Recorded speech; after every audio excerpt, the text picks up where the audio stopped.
Former minister and founder of Something or Other Publishing, Wade Franson, is the host of Created in the Image of God, a series that examines the role of religion in society. From messianic returns to the emotive responses transmitted throughout our culture, Wade fearlessly addresses reality claims from all directions, objectively exploring their compatibility with Holy Scripture. Joining him are groundbreaking artist and podcaster Jacqueline Clare, whose focus on spiritual realism is summarized by the quote, "When we don't take the high road with our choices and miss the opportunity to develop spiritual qualities, we literally forfeit the purpose of our lives."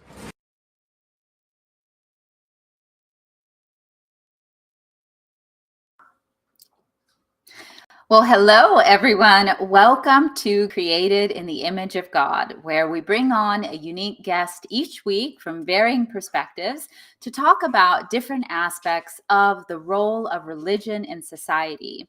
Tonight's topic is cultural journalism as a way to transcend the toxic news cycle and how you can be involved.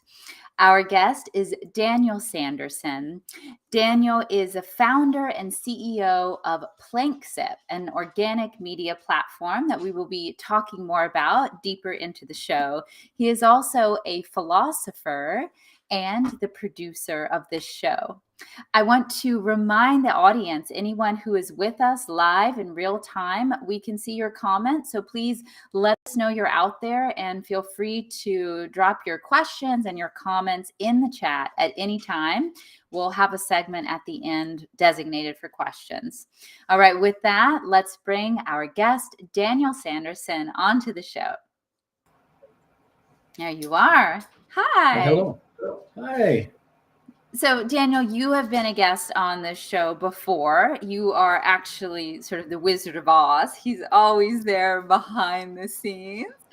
But for people who maybe didn't catch you last time you were on or are just interested in getting to know you a little bit better, wanted to see if you would share a little bit about your background. Last time you mentioned it seemed like you had a very nice upbringing, came across as like pretty stable, wholesome situation. And this time I was hoping you could talk a little bit more about like what led you to the work that you do now. Oh, interesting. What comes to mind is an article that showed up on CEO.com, and they did a wonderful job explaining and bridging my architectural background with maybe what we'll call a philosophical pivot. It was more like a 180 degrees. I mean, from a spiritual side, could we say that there was a rebirth or a born again analogy, right? I don't think I would take it quite that far, but I definitely had reached a point in my life where I took a business that I had built from scratch. I'm very entrepreneurial, and I sold it. I built it up to several $1 million in sales. That's quite an accomplishment. It took quite a while to do that. And then I sold that in 2016. And I already had the idea and kind of a working concept for PlankSip. And at that point, 2016, I put some full-time effort into it. And so now it is the culture and philosophy media outlet that it set out to be. And it's grown from a few people to just over 30,000 members. So it's been I mean, and I think part of what this show is about is trying to bring people into that ecosystem. Mm-hmm. Mm-hmm. You've just inspired me with so many questions to ask you, Daniel. First, I wanted to make sure, because I haven't seen any hellos in the chat yet. Are we sure that people can access the chat? Oh yeah, we've got some people in there. They're probably waiting with bated breath to see what kind of questions they could ask. Let us know you're out there. Say hello. Let us know where you're tuning in from. So, Daniel, why? Why did you sell this very successful company that you invested in? Yay! They're popping up now. to create this unique platform? Mm-hmm. Well, like I said, I mentioned I was in the architectural field, and it was a window and door company. I think my inspiration and drive and maybe passion, right? I mean, we can't be controlled or dictated. I mean, I think sometimes people have to do things that they're not passionate about, right? And but I think maybe I was fortunate that I made that kind of choice and was able to make a pivot and try something different. And I'm glad that I did. It's allowed for I think a greater, more enriched view of the world. I spent a lot of time researching and reading philosophy that, you know, I guess 10 years ago I couldn't pick up. I wouldn't be able to make it through a paragraph.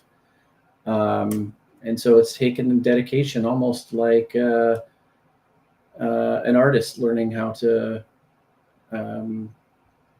improve his or her skills, right? It takes time and dedication to perfect that art of art making.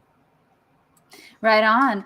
Well, that's well said. I still think that took a tremendous amount of courage. You know, most people do take a practical path, you know, to do the thing that is most likely going to put food on the table, so to speak. What gave you the courage or the impetus to say, I want to further develop this side of me, and I'm willing to pivot, as you said, and totally change directions? I'm just curious. I feel like there's a nugget in there that we all need to hear. You know what? I would probably say that nugget is something to do with vulnerability, which came up a couple episodes ago as kind of a word to steer away from. But there was an uncertainty from my end. There's a degree of risk, and I think you alluded to it. There's people that are relying on you in the various roles that you're assuming responsibility for. And so that weighs heavily on me and did, in terms of weighing that risk, because, and I think that's the point, is that I take the creation of the media outlet very seriously. And for the people that join the media outlet, I take their dreams and their destinations and where they want to go very seriously. I treat it like a business, and I mean that from all the beneficial sides of just trying to be serious about what you're doing with building a brand or promoting your artwork, or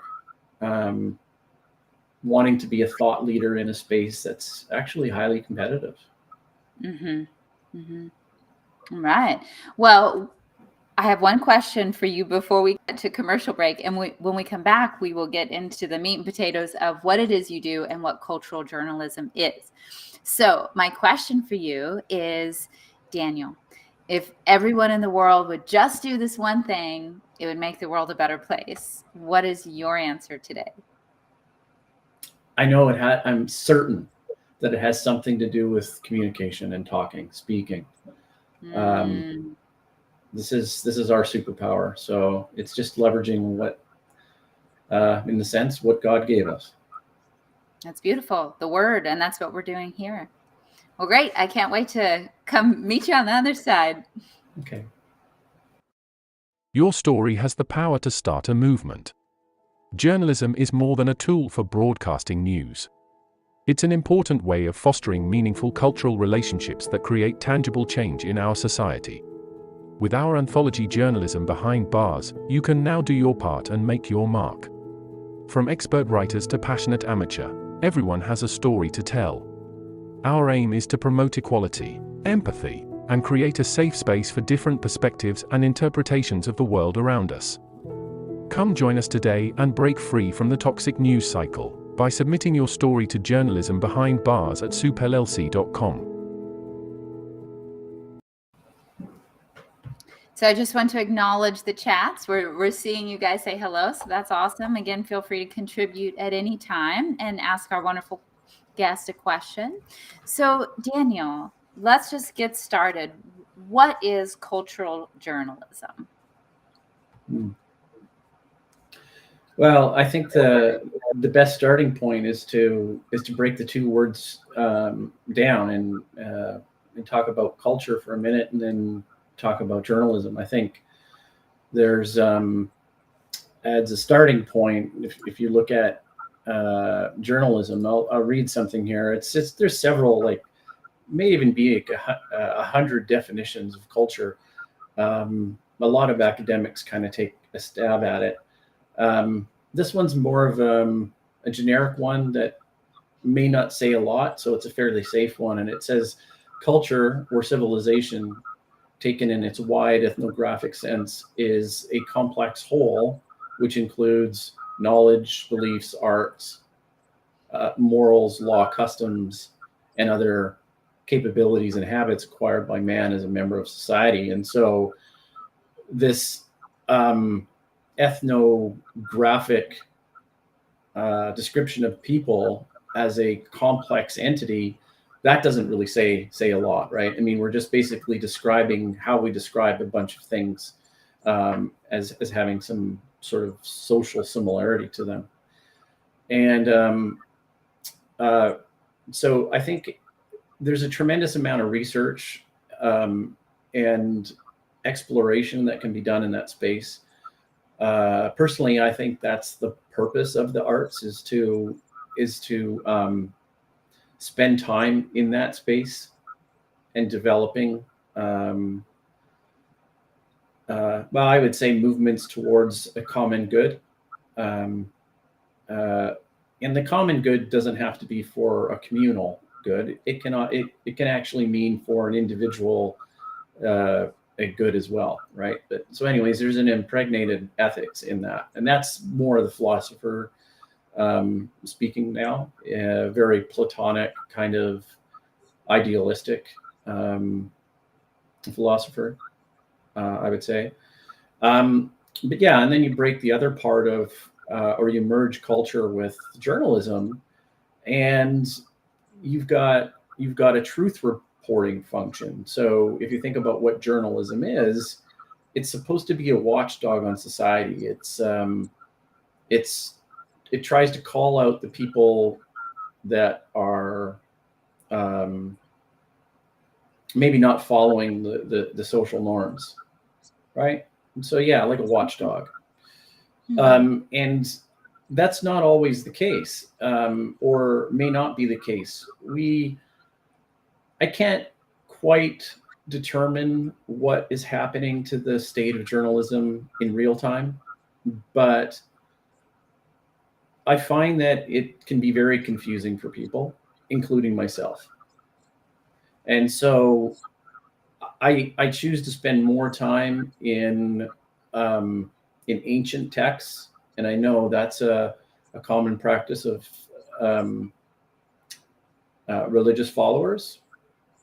And the common thread between those groups and myself is the motivation to return to some of those sacred texts and learn from them and have conversations and dialogues about them. Because one of the beautiful things about these ancient texts is that they actually explored deep ethical truths about humanity. And that's, to me, sounds like a really good starting point to form connections with other people. Yeah, deep ethical truths. Yeah. And so basically the program comes together, and there's a bit of a tradition on cultural journalism. There was a movement started, I think, in the 50s or 60s that really encouraged the journalists to report, right? Like to report with a subjective interpretation. Like, don't feel like everything has to be emotionally detached, feel free to jump in with 2 feet. And I would just add, put perspective in there, right? And then it's how you communicate in that space. And so that, there was a little bit of a tradition there. I think it's hard to gather and gain credibility from that perspective. And I think that's why one of the things that I do in a media outlet is I push for an educational purpose for creating content and reporting and that sort of stuff. So allow yourself as a cultural journalist to pursue things that you would like to learn about as well. So you're gaining the learning upside, and then you're also gaining the ability to interact with some of these ancient texts, right? Mm-hmm. That's interesting that it involves contemporary experience with an exploration of ancient texts, which are exploring universal eternal truths. Probably that's really the heart of it. I did say we would have questions at the end, but yes, I noticed this. Do you see the same changes in journalism globally that we see in America, for example, where the news is more commercialized? Yeah, I do. However, you could take an extreme like Ukraine, and out of pure necessity, they're not going to have that, right? It's just the country's been rocked to the bones and is threatened with survival. So as a country, they're focusing. Everybody is finely tuned to what needs to happen, or how to focus their hope, right? I guess that would be the way of that population. And I don't wish anything like that upon Canada or the United States, but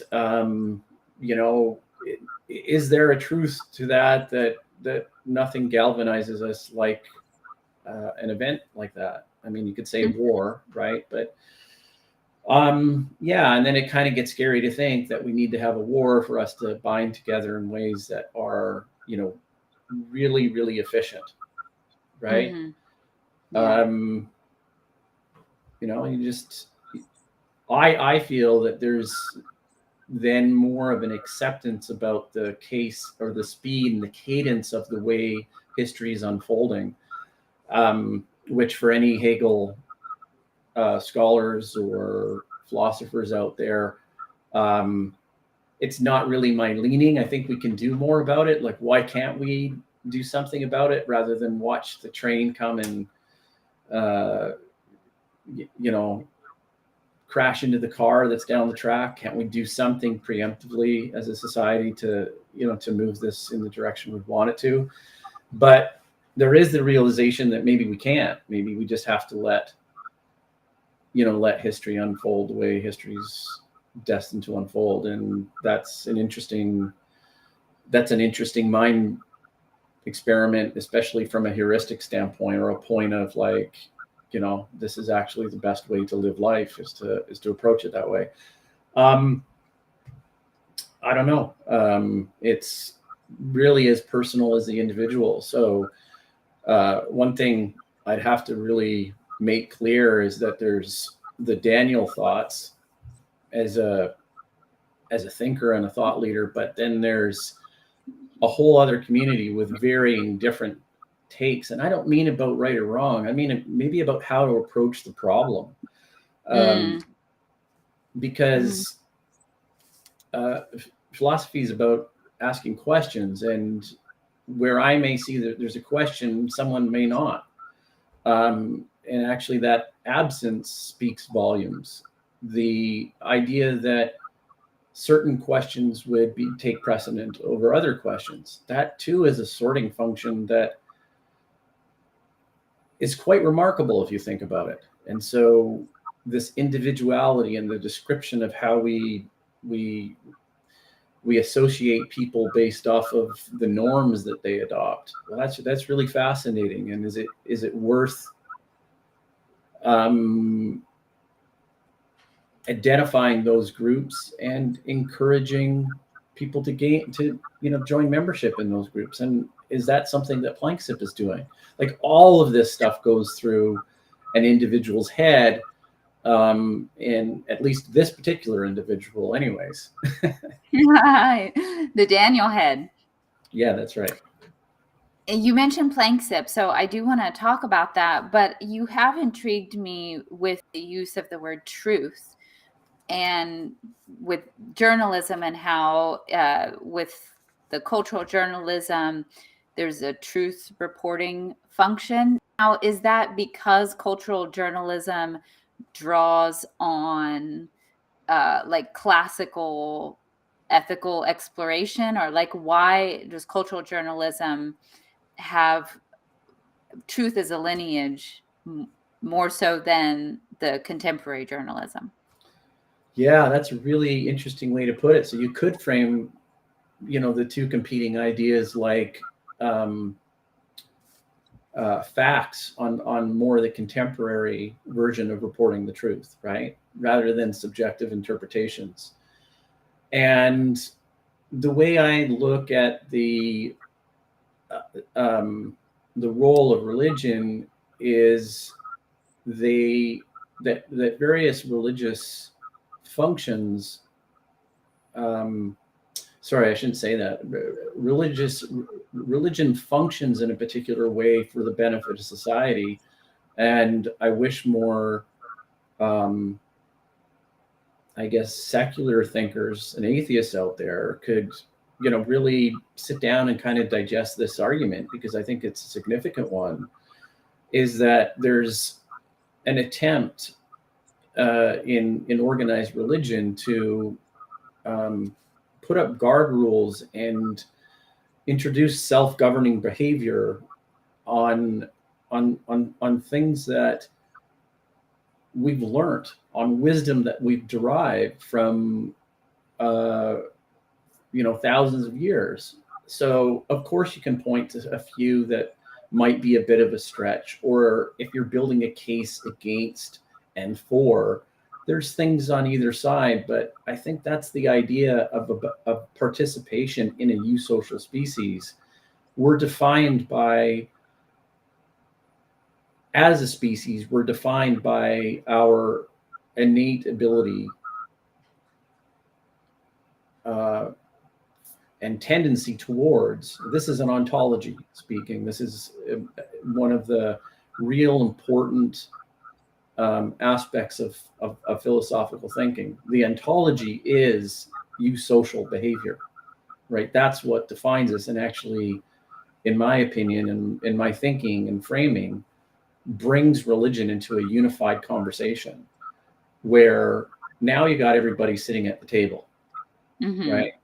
And you don't have people disagreeing, and yet it'll come. It comes very quickly, almost the next sentence. You know what I mean? Like you can get everybody to agree at the table, but then the next part gets a little bit more tricky. Yeah, that's really interesting, because all of this, applies on the smallest level and on the biggest level. And just yesterday, I was talking to my mom about the importance, in my view, but I think you could apply this in different ways, in marriage, to have a spiritual foundation or some sort of spiritual cohesion. And it isn't simply that, like, you need to say your prayers and have divine inspiration, which I do believe in that, but it's actually the very practical side of just being on the same page, having something, a roadmap that both individuals on their own are committed to, that they mostly overlap or share. So like it helps them stay committed to each other and the thing that they're building and all that stuff. So that remind me of what you said about religion at least being an example of having these guardrails, these principles for your personal highest good and the highest good of everyone else. Jacqueline, I'm glad you explained it that way. I mean, you could bring in a few other examples. Like I know what you're referring to on the religious side, and I agree. And then where my curiosity goes is to say, well, what other kind of naturally occurring forces can pull people together and get them to galvanize? And now I'm saying, it's almost like my mind wants to design a social science experiment, right? Like, or a poll, and figure out how many couples actually get together, I guess, right? And based on what kind of commonalities, right? At what times in their lives, right? So I know that having commonality with like early 20s and cultural references is really, really cool, and helps with bond making between your partner, right? Okay, now it's secular. It's not a, it doesn't have that extra blueprint or starting point for us to say, see, like we really feel passionately about that, right? It doesn't quite have that. And I think ultimately how I differentiate the two is that they're two stories. They're yours. It's your story. It's my story. And I think what matters is how we tell our story. And then all of a sudden, the magic that can happen between me and you is you can say, hey, that's the same. What was the same? That thing that I can't really describe, that I can't really fully ever put on paper, but I know that feeling, and I can see that you have that same feeling. And I can see that we share that.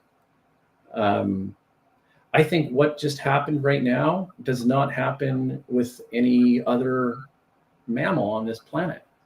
I think that's our superpower. And I wish we were developing our superpower, becoming superheroes and not supervillains. The capacity to have those ahas when people are talking, and have a new understanding, or see something in the same way, or expand the way we see it. Is that what you're referring to? And share them. And that's the one thing that, as a philosopher, one of the things I think I say I would make as a contribution is focusing more on the groups. Socrates and the Oracle of Delphi really points to know thyself, right? This is a really important phrase, okay? A very wise phrase. And subsequent philosophers before, philosophers after, religiously, there's a lot of focus on the individual and thinking about the experience of the individual. What is underdeveloped is the study of interactions, of how two people bond. How do multiple people bond? And we've got a long history of wisdom in those areas. Friendship, in an ancient and classical sense, is quite a beautiful tidbit of wisdom there. Like it's quite beautiful, and I feel proud to be a human with that kind of ideal moral truth to work towards, in terms of what a friend actually means. I mean, caring more for that person, as in the two become one, right? And using, the example of having shared common belief. Yeah, that's, you're trying to make two into one. This is what defines a strong friendship. And I mean, you've got to have a strong friend in your partner. I mean, ultimately, I think that's a must, right? It seems to be the thing that lasts the longest through a lifetime is a deep friendship, right? Definitely. They say it's the stem of the flower. The flower might be the romance or the fireworks or whatever, but it won't live very long It won't stay beautiful without the stem that is nourished. And well, I imagine we have a commercial break. Do we need to do that? We probably do.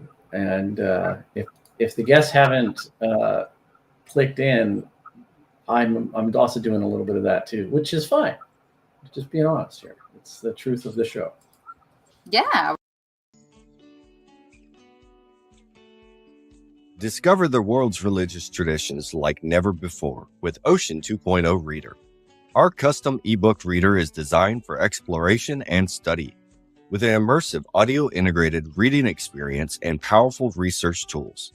Available on all platforms including web, Windows, Mac OS, Linux, Android, and iOS. Experience the benefits of immersive reading by combining ear and eye and improve comprehension and vocabulary acquisition, and with our interfaith library featuring books from Hinduism, Zoroastrianism, Judaism, Jainism, Confucianism, Buddhism, Taoism, Christianity, Islam, and Baha'i. You'll have access to a wealth of knowledge. Try Ocean 2.0 Reader today and elevate your reading experience. Blessed are they which do hunger and thirst after righteousness, for they shall be filled.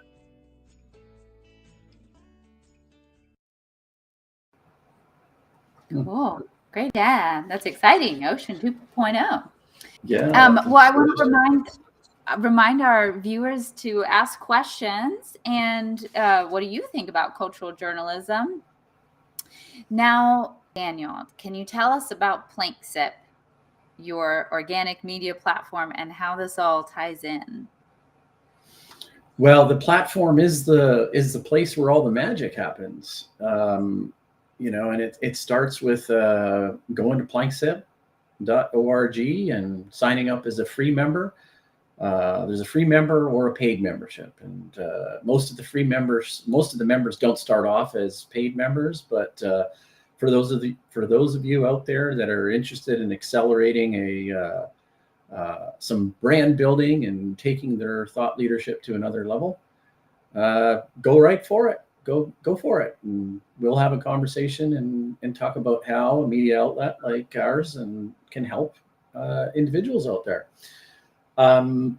But like I said, there's a lot of opportunities for free people and resources and stuff like that. So that's probably the best part, is to explore the site and say to yourself, could I write something and put it on here? Would I like to do that? Right? Would I like to be able to interact with the community? That's kind of what people need to ask themselves. So, yeah. So it's a online media platform consisting of articles and videos. Is that right? Yeah, that's right. And it's basically a great representation of cultural journalism. Like that's sort of the overarching quality of it. Correct? Yeah, it would be like the only differentiation between that is not all the articles are from cultural journalists at this point. I'd like to see more deliberate, more people intentionally going out into the world and writing and bringing back stories on what they see in their culture and exploring other cultures, right?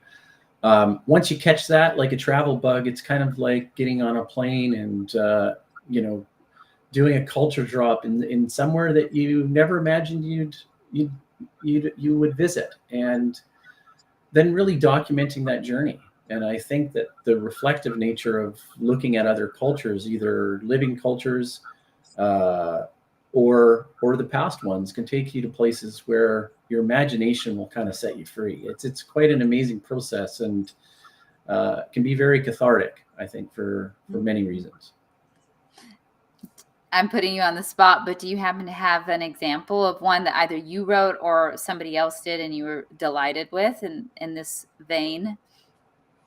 Oh yes, I have several. There's a whole host of articles that people can explore on PlankSip.org, and that would be the portfolio is right on there. Just browse through the titles and try and find one that speaks to you, so to speak.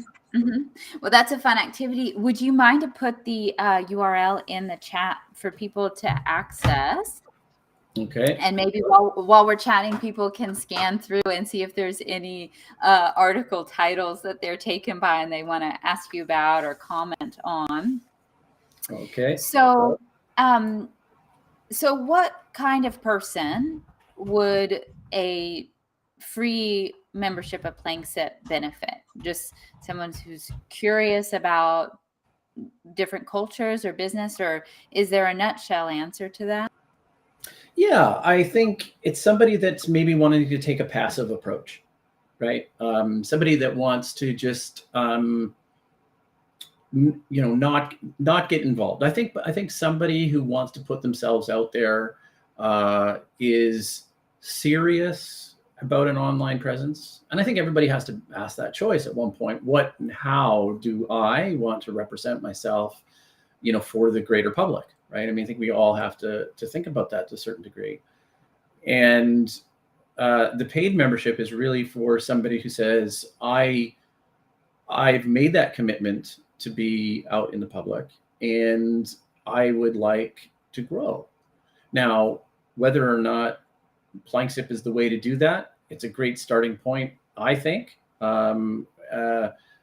Actually, I shouldn't say starting point. It can happen at any point in the journey. And there may be something we can do, but I think the focus is on problem solving and working together. And we have a theme called co-creation. So we try and co-create projects together. So it's almost like individuals have a project team to help them launch initiatives and projects, right? That's how we approach it. Mm-hmm. So what kind of creators or businesses would be the most benefited by joining PlankSip? Well, I worked in the fun section of the fun review section of PlankSip.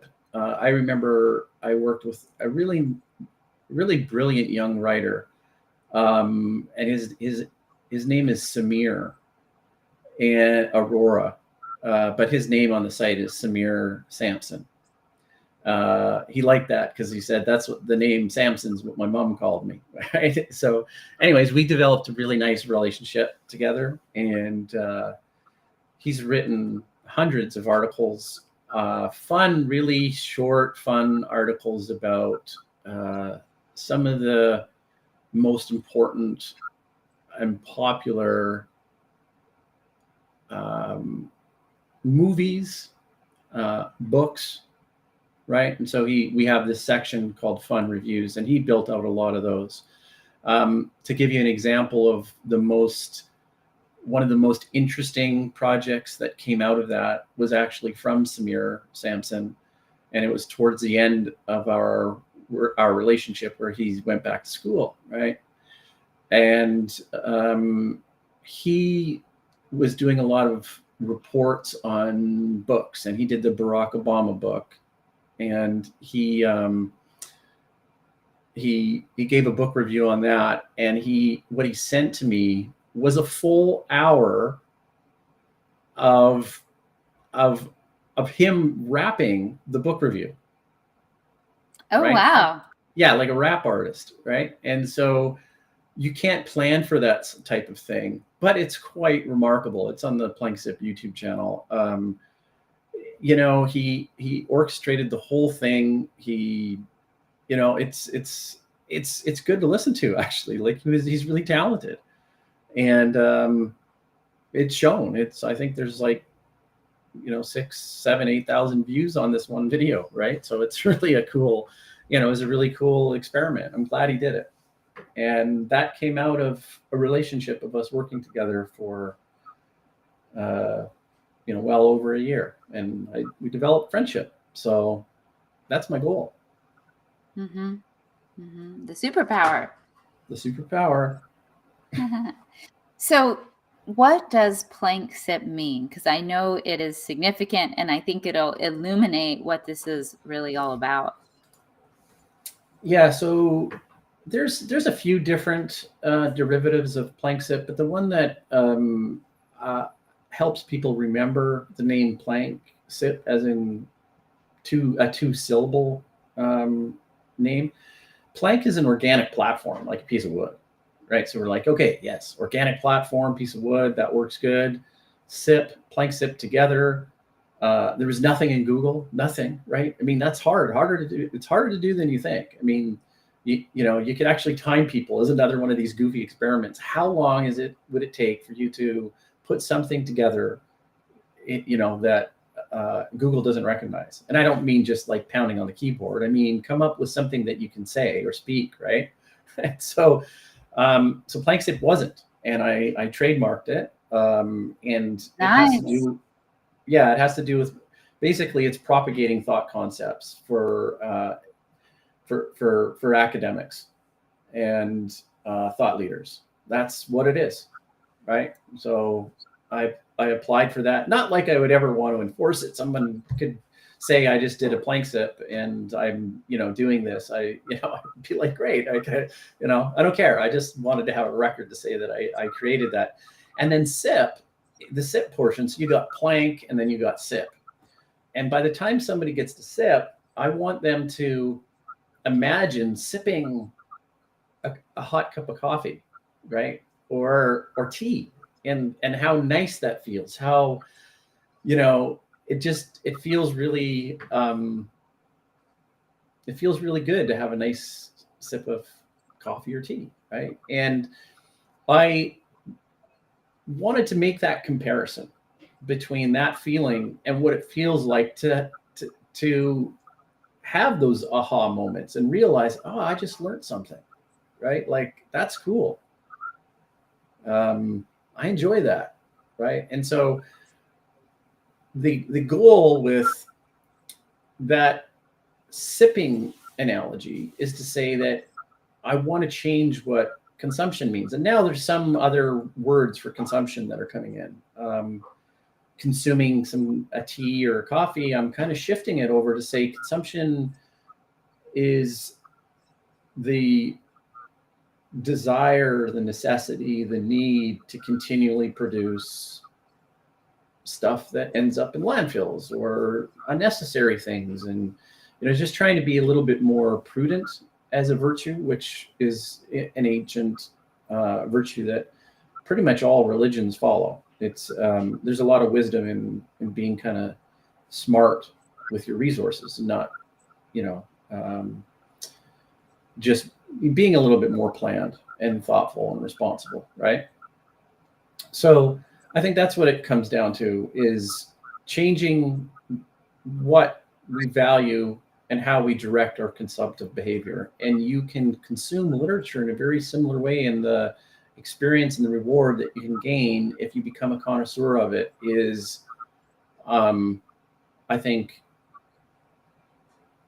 just as, if not, it's better than that other feeling, right? Mm-hmm. So for sure. Do you think that once upon a time, maybe not too long ago, that type of pleasure and consumption was a lot more common, where people got satisfaction from reading a story, and now we're collecting goods more? Yeah, I mean, I don't think you can ever return to the past. I mean, part of another function I think that that religion offers is to return to something that is like a more traditional sort of lifestyle. Mm-hmm. And there's a lot of wisdom in that. But like I said, I don't think the future is never what the history, you know, the history that used to be, right? The future is never that. And so you think about a compatibility story, and really this is apologetic. This is what it is. And I think this is the real living larger question of how to make religion compatible, which, you know, in the show, it's really, what is the role of it? Well, if religion views itself as compatible with society, which I think fundamentally it is. Now, this is a philosopher speaking here, right?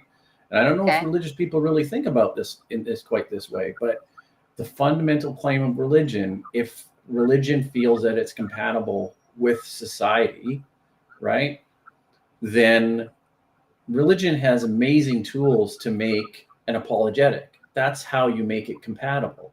And I think even individual believers have to think about it in that term as well. Is my belief in my religious structure, is it compatible with the rest of the society? If yes, great. If not, why not? What are those points of contention? What are the things that are just antithetical with reason? One of the things that the secularists and the atheist tradition forget is that reason itself is really fundamental to all religion. I'm not saying that there isn't other elements of I don't know, how should we say it? I want to kind of steer away from that point, but I mean, talk of supernatural, right? Without that, without even getting into that point, in a tradition of Thomas Aquinas, for example, reason is integral to religion. It there one of his reasons why he's remembered and history remembers him the way they do is that he was trying to look at the word of God from a perspective of reason only. And so it's got great potential both for the secular and the religious side. So is there apologetic there? I hope so. I hope people are not cynical. I think, it's like, okay, so then how do we bridge those gaps? When you start thinking in those kinds of ways, and can you do it on an individual level, right? And then circling back to what I said earlier on, well, all we have is our words. I've articulated something, and now will that graft on? What do we do about it? How do we further unpack it, right? These are all the big questions. It's interesting. As a religious person, you gave the example of asking if religion or religious belief or practice is in alignment with culture or society. You said something to that effect, to analyze your own behavior and that sort of thing. And as a religious person, I think that my reaction is like, who cares? Because the purpose of religion, what if your society is very corrupt and degraded? The point of a religious lifestyle and practice, in my view, is that you want to actually transform the culture through your own behavior. So anyway, that might be a whole side tangent, but that is what came to me when you said that. Well, no, I think we're onto something here. So the idea is that at first I thought you were going down some sort of Zionistic sort of thing. Like we want to create this strong identity and want people to come to us and in a be attracted. But a compliance. They're like, no, I'm going to follow those rules. I want to join that club, and I'm going to, right? Like we make the stand, and then people join us. Not we don't bend, right? Like I'm saying that to. Of course, there's plenty of compromise, but maybe it's the right kind of compromise. It's a fair amount of compromise, right? It's kind of what everybody signs up for, right? And so there's analogies with this, with how many rules and regulations, like what the right recipe of rules and regulations in society are for the freedoms that we can allow ourselves, right? And I'm saying we and our because ultimately there are super structures in place, right? There's a body of law. There's an American culture, whether the rest of the world kind of admits it or not, or mostly throws it under the bus, in my opinion. There's and is it fully described and defined by the American dream? I don't know, but we know from a social science standpoint, the American population or the culture itself is very individualistic, and I, for one, am glad that we have that to look to. It does show as kind of, figuratively speaking, like a beacon. And so you have Americans wanting America to be strong and fighting for the way that they think it can be strong. And then you have Canadians and people outside America rooting for America too. Like, be strong, be a leader, be the best America you can be, right? I mean, I don't know how else to really say it, but you have a deep pool of wisdom and forefathers and strength and ingenuity. So let's see what you can do. It sounds like a challenge, and that's the crowd I like to swim with. Right. That's beautiful. Daniel, should we cut to a commercial? Do we have one? I think we do. And when we come back, we will talk about what all of this has to do with you, the people watching.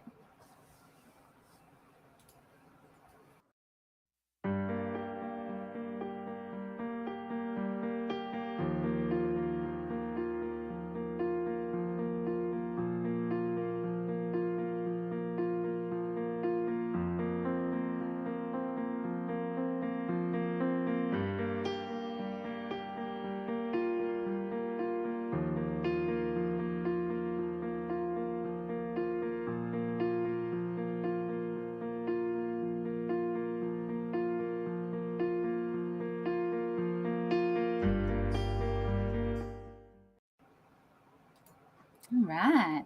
Well, we're rounding out towards the end of the show, so I definitely want to encourage people to put in their questions, and we'll fit in the ones that we can.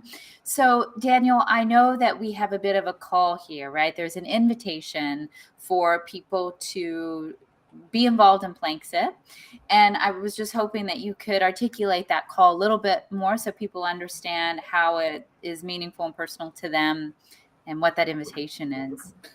Look, I'm really excited for people to explore PlankSip on their own. And that it might be a little bit against the prompt, Jacqueline, that you'd asked for, but I'm saying, look, just as a starting point, do one thing. Go to PlankSip, look at the imagery, scroll down through the list, and if nothing catches your eye, that's okay. If something catches your eye, poke at it and see where it leads you. If you'd like to keep receiving those kinds of articles, sign up for a free membership.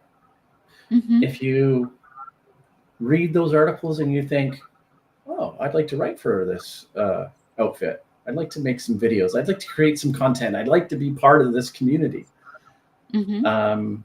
then sign up for a paid membership and we'll work together.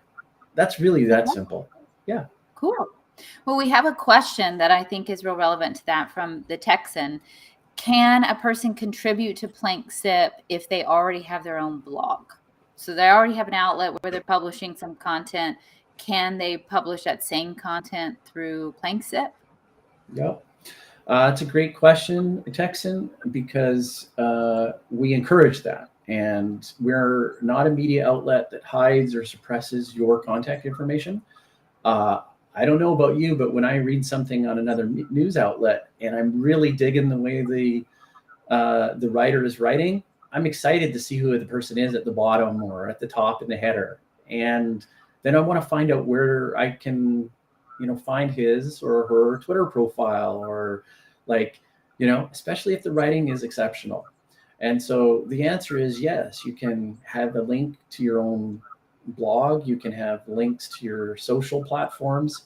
I think the ones that we have programmed into your profile are Twitter and Facebook. I'd like to see YouTube in there as well.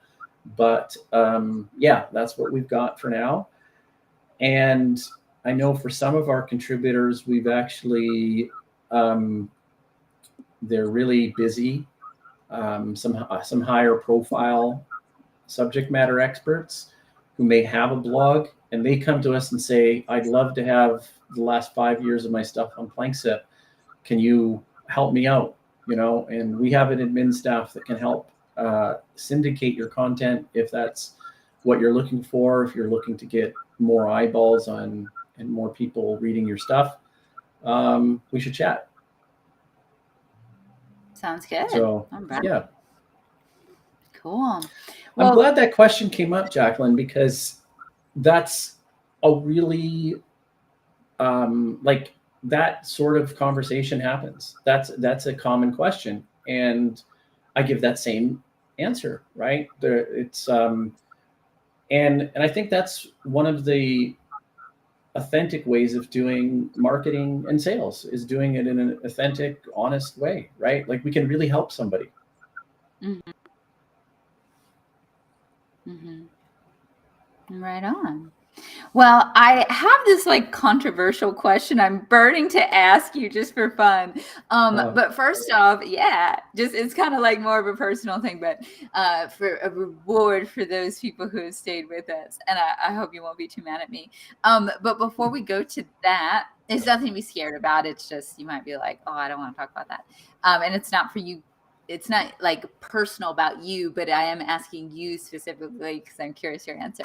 But before we get to that, do we want to share anything briefly about what's coming next week or the anthology series? Well, I'll talk about the anthologies that are coming out. On the cultural journalism theme, yes, we'd love to see people who want to submit their ideas around cultural journalism. We're looking for 2,500 words, and pitch us your ideas. I think there's two really important talking points about the anthologies. And let's look at person A and person B. Let's say person A says, I'm not a published author. I'd really like to put something like this together. Heck, it could be an academic, like it's not a journal, but it's, I think it's equally valuable for getting information out there, right? So you could be that particular kind of person, or you could be, say, for example, a published author that's already being published for a decade. Well, hey, that's a manageable project. Just, write 2,500 words and send it in. Basically pitch our idea first, right? If you're really confident, then you can send the whole thing, but pitch us your idea first. And, you could be in that anthology. And where do people send that pitch? Well, it's to the information at Soup. So let's get that on the screen for everybody here. Bear with me. So everyone check out PlankSip and bring your idea to Something or Other Publishing, which is on the screen. And there is the email. info@soupllc.com. Yeah, and send it in. Yeah. And PlankSip is a .com. It's a .org. The .com does go. And like I alluded to earlier, when we consulted the Google Oracle about the word PlankSip and nothing came up, I guarantee you that if you put in PlankSip and that name sticks with you, which is part of the marketing, this kind of thing, right? Remember PlankSip, organic piece of wood, sip like a hot cup of coffee. If you put it in the Google profile and search, it'll come up. We'll be there. We're right at the top. Always will be, right? So, cool. Yeah. So anyone who has big ideas that they want to flesh out and they want an outlet for it, or a business where you are growing your brand and you have things that you want to say about that, certain themes that you specialize in, be sure to check out planksip.org. Okay, Daniel. So my question for you, I know that you're very passionate about the natural environment and its harm and degradation is something that saddens you, and you feel like we need a very strong response to this. And I don't want to start a whole other hour-long podcast, but I was just curious, like what you thought about the World Economic Forum thing, where all these big minds are getting together to talk about these issues, but they're all taking private jets and never like acknowledging it or trying to, coordinate rides or do it on Zoom, something like that, like, what is your reaction to that whole drama? I think the concern is well-founded amongst people that are criticizing that group. Maybe I'll tell a little bit of a story about philosophy at the idea of the philosophers in the community, which are the people that you're supposed to turn to that have the wisdom and the knowledge, right? And Plato had this concept of making philosophers the kings, right? And like you said about going down deep rabbit holes, I'm not going to really go down that rabbit hole. It's a really fun place to go. But what I will say is that we want the people that are going to represent the country and the people and solve the problems, right? This is the people that we want in our governments, right? This is, and if the public starts to lose faith or confidence, or if trust is broken, then it doesn't matter whether you're on the right or the left, that relationship can break down and disintegrate. And so your question about the left and the contradiction, yeah. But are you prepared to take that further and say, yes, if there was a grassroots movement of the world's elite and the smartest in the scientific community, right? Politically as well. Okay, so this would be in opposition to more of a traditional or conservative view. If you could look at that group of people and they decided not to take private jets and they were on Zoom calls, would that all of a sudden make the argument valid? And I think, quite honestly, no, that wouldn't. So they are not setting a great example in terms of what to do. But the deeper question is, if they did do that, would you believe in that? Would you then follow them? Would you then do what they say? And I think it's really, it's not meant to be antagonistic, and it's actually not, it's more rhetorical. I actually don't want you to answer it. I just want people to think, is that the framing of the conversation that we want to, that most describes the pathway to truth, right? I do have an answer, and it's not a yes or no answer. Okay. So I'm not violating that thing. I said, don't answer, but you have to. Okay, go ahead. I would just believe that they were at least sincere. That's the difference it would make. I may or may not, voluntarily do what they say or whatever, or have the same view. I would just believe that they meant it.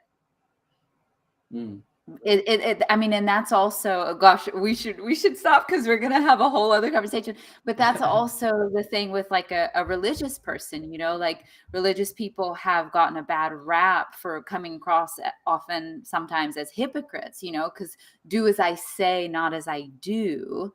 And here we have a secular situation where it's exactly that: do as I say, not as I do. Yeah. I think that was an unfair curveball, but it was fun, and I like it.